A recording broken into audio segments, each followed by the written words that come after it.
The repression and politicization of human sexuality is one of the most potent taboos that is running through human culture in the current age.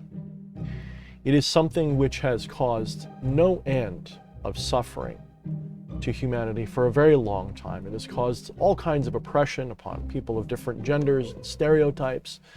And of course, most of you know that, all joking aside, I am a valiant supporter of people's right to express their life any way they want, in any gender they want, providing that there is no sort of predatory action going on.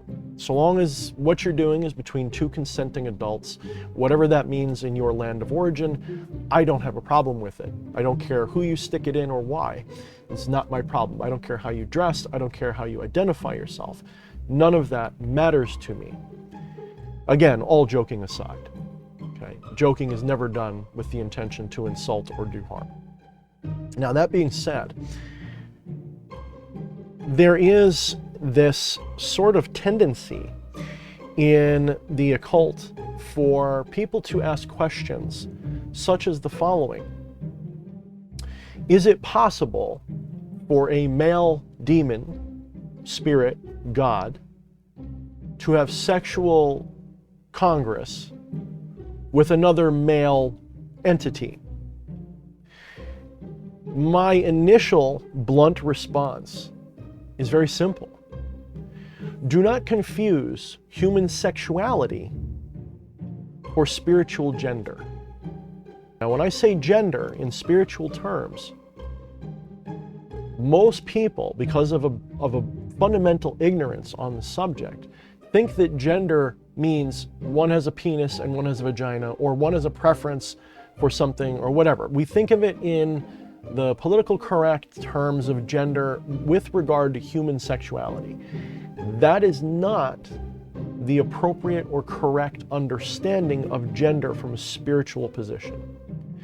From the spiritual position, gender is a matter of yin or yang, as above, so below, the divine masculine and the divine feminine. Now, they are expressed in this gendered way because in human experience, there is the expression of gender through biology. But that does not mean that the expression of gender in biology is a representation of the gender in the spiritual. What do I mean by that? When we talk about the divine masculine and divine feminine, we are not talking about penises and vaginas. This is not what we're talking about. The penis... Boys have a penis, girls have a vagina. Thanks for the tip. We are not talking about whether you have an innie or an outie or not. The male penis, the phallus, is representative of the masculine because of its act in the gender normative role of procreation in biology. It is the depositing feature of our biology. It deposits the seed into a fertile womb. That is what it is there for, and plus having fun. Again, it's a happy fun stick, right? Fine. The penis itself is not the masculine gender, okay? It is rather an expression of the principle of male genderedness in human biology. The female vagina, uterus, all of that stuff is by itself not feminine. It is an expression of the feminine. To confuse the genitalia for the energy that inspires it is a mistake. Now, I use this analogy.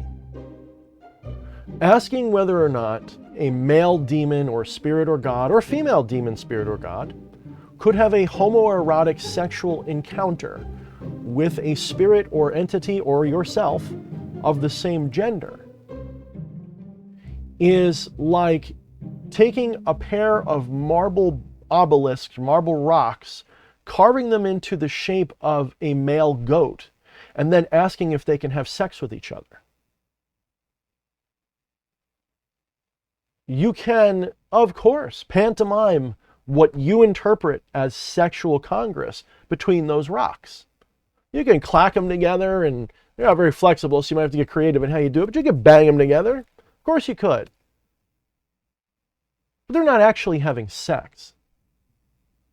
They're not having sexual congress. You are not actually engaging in anything homosexual. You're banging two rocks together shaped like male entities. The same exact analogy applies when you ask, can, say, Zeus have a homoerotic session with Apollo? You can, of course, play with the egregore. You can, of course, fantasize and picture this sexual encounter. But that is not actually what goes on. To a spirit, human biological sexuality is an alien. When I say alien, I don't mean something they totally don't know about, but it is not a thing that is part of what they are.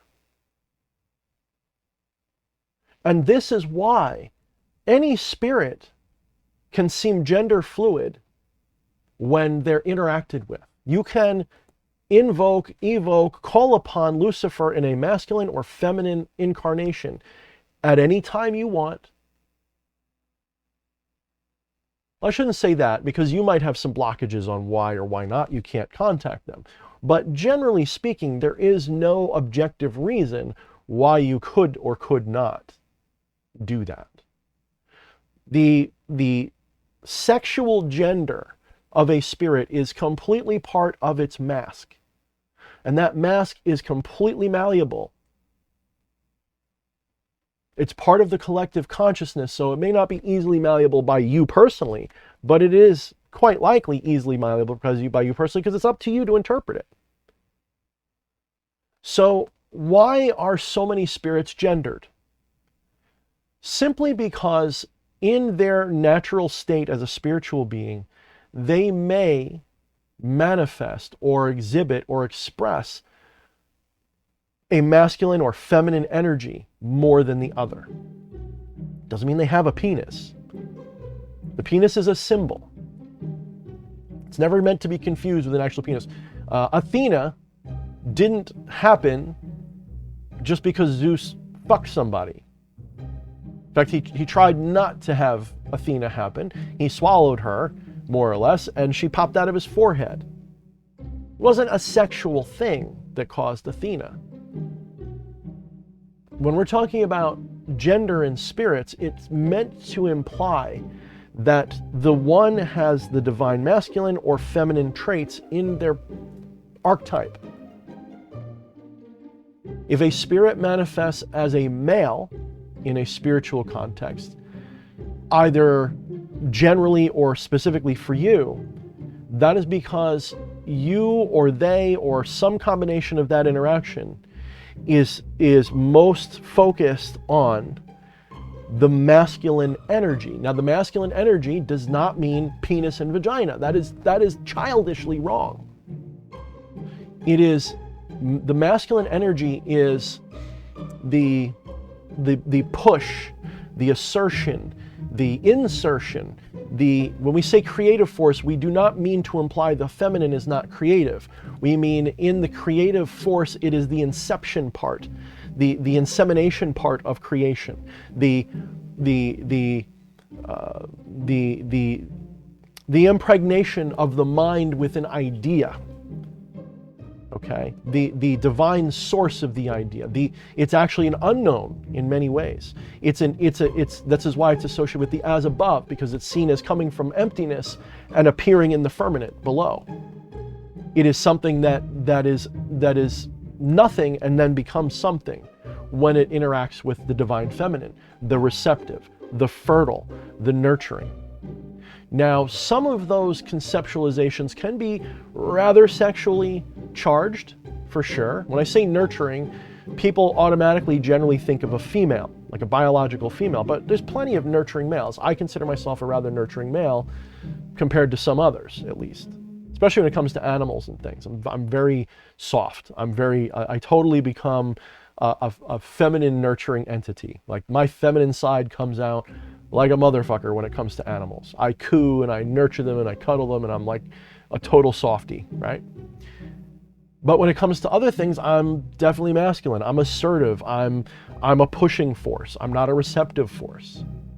So when we see a spirit as a masculine entity with masculine traits, it's not because you're supposed to get a boner or whatever over it. It has nothing to do with your sexual impulses in that way. It is meant to represent to you the purpose, not the purpose, but the direction of their flow. Zeus is meant to inspire. It's that simple. Zeus is meant to inspire. Lucifer in his male incarnation is meant to inspire. Okay? Now, of course, the feminine can inspire as well. The feminine inspires by a receptive quality. The male says, "Let me in." And you go, "Yeah. Yeah, come on in. I want to know that." It inspires you. The feminine says, "Come on in. I want to know." Right? It's a push and a pull. The mistake is thinking that one is in conflict with the other. They always go, even if one is a push and one is a pull, they always go together. This is why the symbol of the yin-yang is so important to truly understand, no matter what culture of magic you're coming from.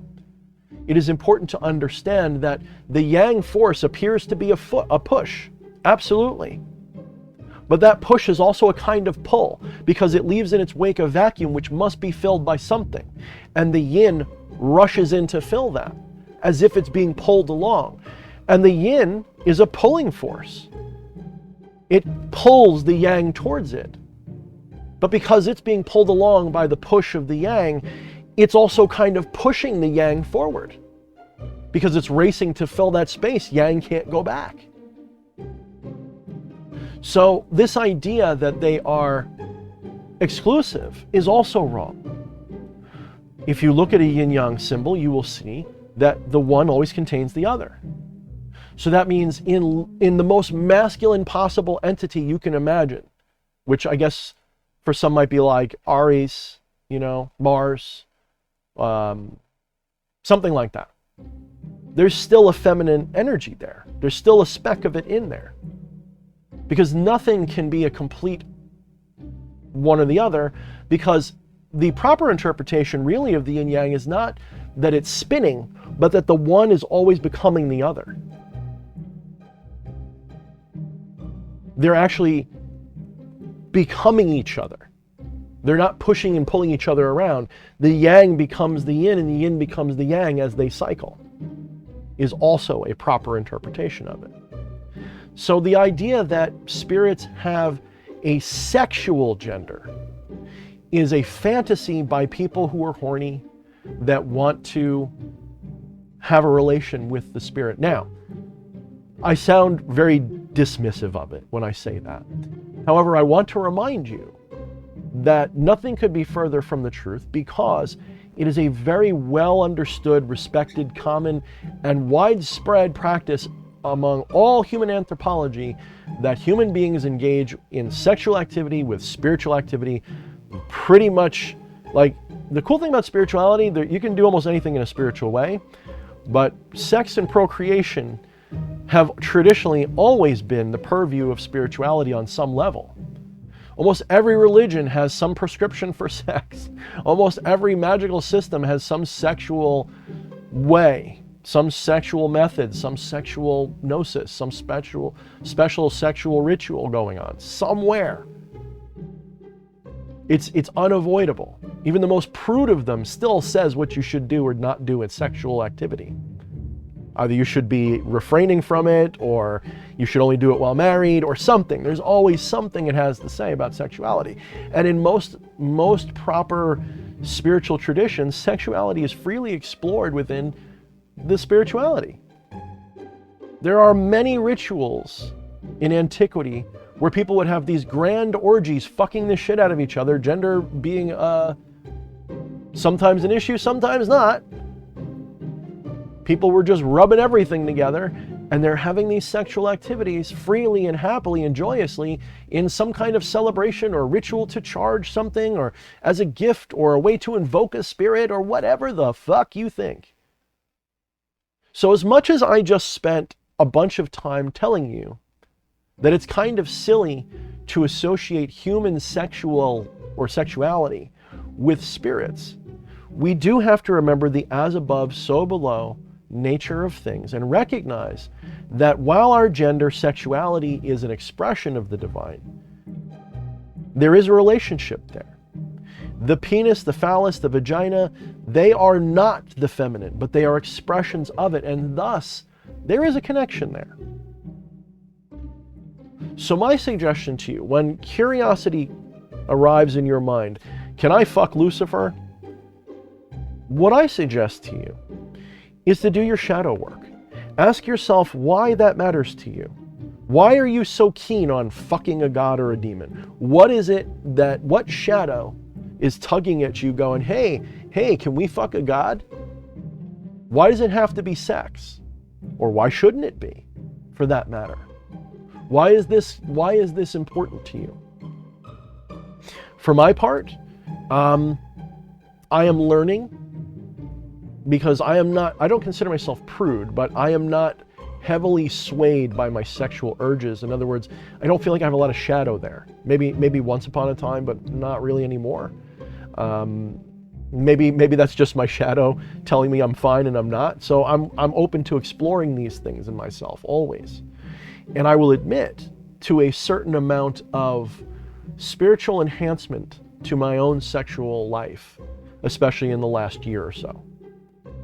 Working with spirits like Asmodee, asking for the intervention of succubi into my sexual routines and things to inspire myself and my partner, and all of this stuff has been absolutely fulfilling and powerful.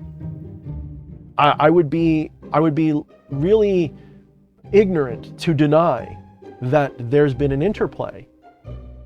So it's not that spirits are not interested in human sexuality. That would also be wrong. That would be just as wrong as implying that you couldn't bang those two rock goats together and make a clacking sound. Of course you could.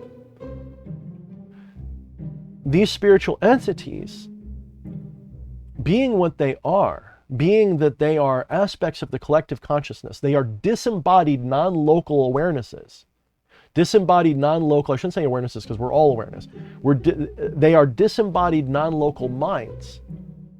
Their minds are something in the collective.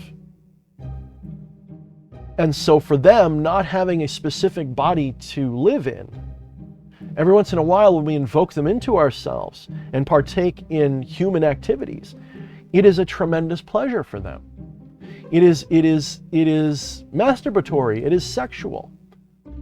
So if you want to honor a god or a spirit, do not treat them like a sex object, even if that is what they are. Even if Aphrodite is meant to be a kind of sex object, do not treat them as such. But if you want to engage in sexual congress with them, don't see it as fucking them. See it as invoking them into you while you engage in whatever sexuality you enjoy. And they have preferences, I'm sure, or maybe not. Hard to say. I've heard people tell stories about invoking whatever spirit they want into their sexual fun, and they have a great time. Everyone wins. This is because these spirits, they do not have, as I said, a localized physicality the way we do. The intensity of sensation that they have is different. It's nothing like what we have. It's spread out all over. They don't know the intensity of an orgasm unless they are invoked into us somehow, unless they look through us as a perspective. And they only do that when we give them permission or pull them into ourselves, basically. So when you want to know, can I fuck a demon? Like I said, treat it with respect. Don't treat it as the sexual object, but invite it. Say like, look, I'm gonna go do some porn hubbing, and I want to know if you want to come along. I'm going to go bang my partner, and I want to know if you want to come into me and you want to ride me while I'm riding them. Or maybe talk to your partner and be like, do you want to be my Babylon? And we'll do the thing, and you can invoke, and we'll do this and that, and boom, boom, boom, and it's going to be great. There I am being irreverent again. There's no taboo here. None. The left-hand path is more or less completely free of taboo. That's the point. The only taboos you should have are things you arrive at from a non-egoistic perspective, where you say, it is egoistic, but I'm saying it's not attached but egoistic, where you say, I prefer a world without murder, so therefore I want to live in a world where murder is wrong. I'm gonna advocate a world where we don't murder each other. But I don't judge murder as itself being evil. Murder itself is not evil. I don't even judge a murderer as evil, but I will take that murderer out like I would any rabid dog. And the same thing applies to sexual predators or anything else. There are no taboos, but there are choices. And when we make those choices, we got to live with them. They're responsible choices. They need to be responsible choices. So if you want to have some homoerotic fantasy or some heteronormative fantasy or anything else, whatever you want in the entire spectrum, it is for you to play with. But do not sexually objectify the spirits as themselves being sexual objects or sexually biological in their sexuality.